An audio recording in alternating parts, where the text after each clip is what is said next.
Ang kababayan natin rito sa lungsod ng Maynila, residente man kayo o dito naghahanap buhay, pansamantalang nag-aaral o may pangmatagalang negosyo, o kahit nakikiraan lang kayo.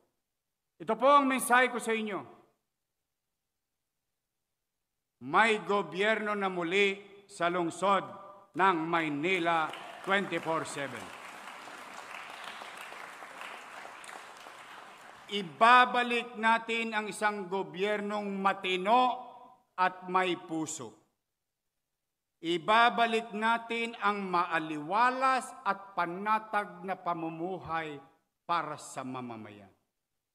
Ang hinihiling ko lang sa inyo, disiplina, kooperasyon, paggalang sa alituntunin ng lungsod, because